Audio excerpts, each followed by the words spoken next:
Class 11-এর second সেমিস্টারের ছাত্রছাত্রীদের জন্য আজকে ইতিহাসের বাছাই করা একদম অল্প সাজেশন নিয়ে এসেছি। তুমি রাজ্যের যেই স্কুলেই পড়ো না কেন, তোমার যেই টিচারই কোশ্চেন করুক না কেন, এই প্রশ্নগুলো যদি পড়া থাকে এইখান থেকেই কমন পাবে। আর এত অল্প প্রশ্ন তোমাদের কিন্তু এত অল্প প্রশ্ন সাজেশন দিতে পারবে না, যেটা আমি দিচ্ছি সেটা ভিডিও দেখলেই বুঝতে পারবে। আর শুধু সাজেশন নয়, সকল প্রশ্ন এবং তার উত্তর ইতিপূর্বেই আমরা চ্যানেলে কিন্তু উত্তর সহ আপলোড করে দিয়েছি। সেই ভিডিওটা যদি দেখে না থাকো, এই ভিডিওর ডেসক্রিপশানে আমি সেই ভিডিওটির লিঙ্ক দিয়ে রাখলাম, তোমরা চাইলে সেই ভিডিওটিও দেখে নিতে পারো।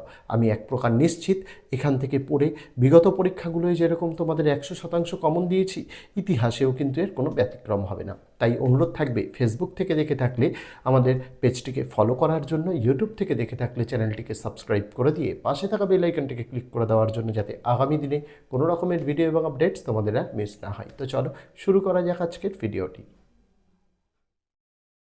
দেখো, এখানে তোমাদের সেমিস্টার 2 এর ইতিহাসের একদম বেছে বেছে এত কম সাজেশন কেউ দিতে পারবে না। আমি যেরকমভাবে তোমাদের পড়তে বলবো, দেখবে 3 নম্বরও কমন পাবে, 4 নম্বরও কমন পাবে, 8 নম্বরও কমন পাবে। চিন্তা করার দরকার নেই, যা বলছি তাই পড়ে যাও, 100% কমন। আর এই সকল প্রশ্ন এবং উত্তর আমরা অনেক আগেই তোমাদের জন্য উত্তর সহ দিয়েছি। এই ভিডিওর ডেসক্রিপশানে আমি সেই ভিডিওর লিঙ্কটি দিয়ে রাখলাম, দেখে নিতে পারো। তো প্রথমে আগে আলোচনা করব তোমাদের চতুর্থ অধ্যায়, কারণ সেমিস্টার 3তেই অলরেডি 3টে অধ্যায় পড়ে নিয়েছো। সেমিস্টার 4-এ তোমাদের সেমিস্টার 2-এ তোমাদের পরবর্তী 3টে অধ্যায় রয়েছে, যার মধ্যে প্রথম অধ্যায় রাষ্ট্রের প্রকৃতি ও তার শাসন মন্ত্র। 3 নম্বরের যে প্রশ্নগুলো পড়তে হবে, প্রথম, ইকতা ব্যবস্থা বলতে কি বোঝো।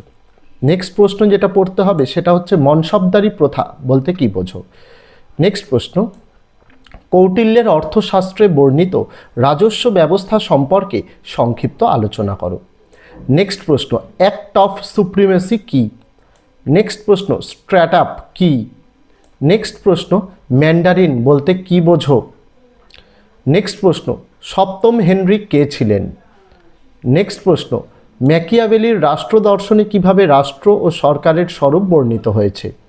নেক্সট চলে যাব মাত্র এই কয়েকটি প্রশ্ন 3 নম্বরের জন্য। 4 নম্বরের কটি প্রশ্ন করতে হবে দেখো।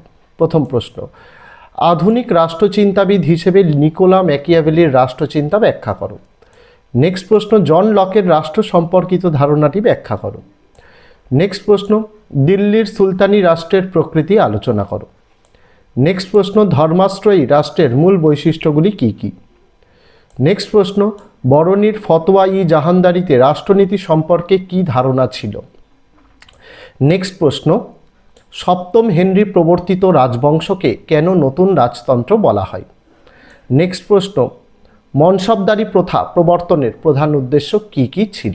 এইগুলো তোমাদের পড়তে হচ্ছে 4 নম্বরের জন্য। এবার আসা যাক কোন 8 নম্বরের প্রশ্নগুলো তোমাদের পড়তে হবে সেগুলোর জন্য। প্রথম প্রশ্ন, পারস্যের ক্ষত্রপ ও চীনের ম্যান্ডারিন সম্পর্কে আলোচনা করো।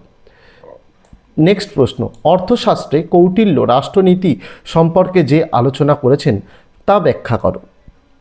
নেক্সট প্রশ্ন, দিল্লির সুলতানিতে ইকতা ব্যবস্থার সংস্কার ও বিবর্তন আলোচনা করো। একটি প্রশ্ন এখানে তোমাদের দেওয়া আছে কি না দেখে নিই। হ্যাঁ আছে, ঠিক আছে।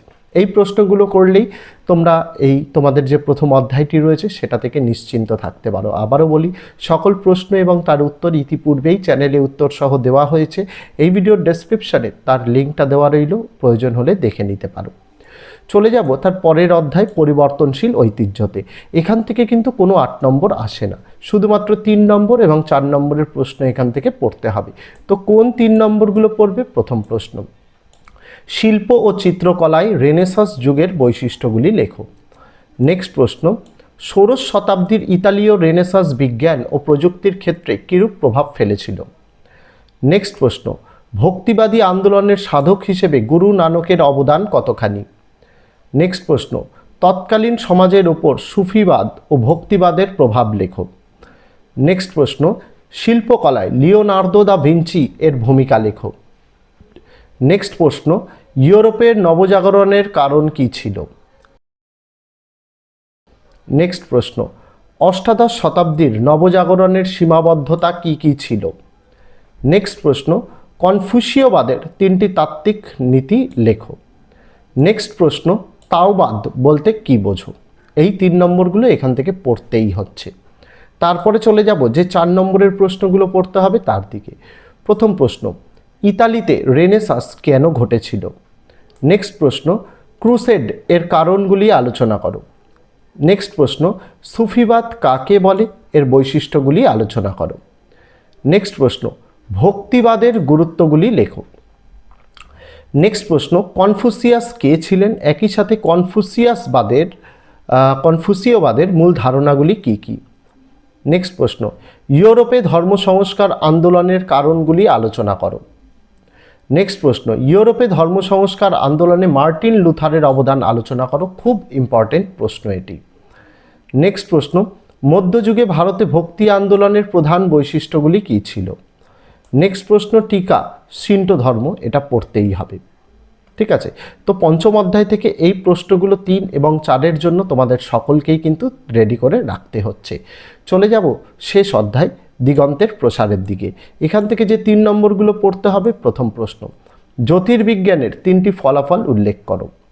নেক্সট প্রশ্ন, অ্যালকেমি বা অপরসায়ন বিদ্যা বলতে কী বোঝো? নেক্সট প্রশ্ন, পঞ্চদশ শতকে ইউরোপের মুদ্রণ বিপ্লবের বিভিন্ন বৈশিষ্ট্য উল্লেখ করো।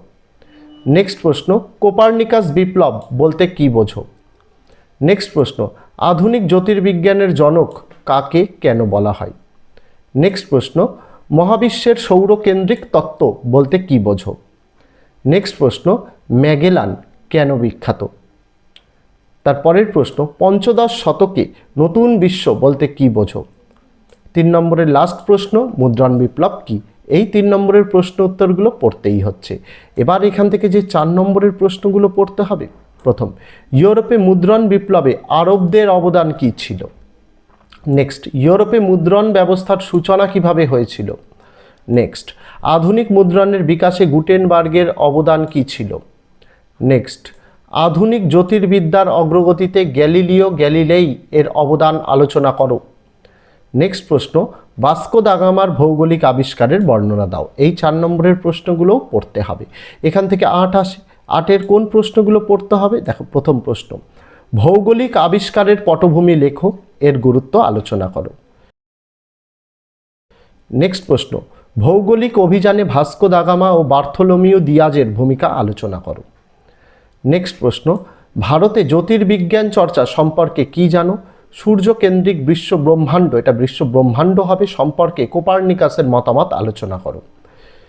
নেক্সট, ইউরোপে সূর্যকেন্দ্রিক জ্যোতির্বিজ্ঞানের অগ্রগতির পরিচয় দাও। আর শেষ প্রশ্ন, কৃষিক্ষেত্রে প্রযুক্তিবিদ্যার অগ্রগতি ও ফলাফল ব্যাখ্যা করো। আবারও বলি, এই সকল প্রশ্ন এবং তার উত্তর ইতিপূর্বেই চ্যানেলে আমরা PDF সহ দিয়েছি। সেই ভিডিওটা দেখে না থাকলে এই ভিডিওর ডেসক্রিপশানে তার লিঙ্কটি দিয়ে রাখলাম, প্রয়োজন অনুযায়ী দেখে নিতে পারো। তো আজকে ভিডিওতে এটুকুই ছিল ছাত্রছাত্রীরা। দেখা হচ্ছে তোমাদের সঙ্গে আগামী দিন অন্য কোনো বিষয়, অন্য কোনো ভিডিও নিয়ে। ততদিন সকলে ভালো থেকো, সুস্থ থেকো।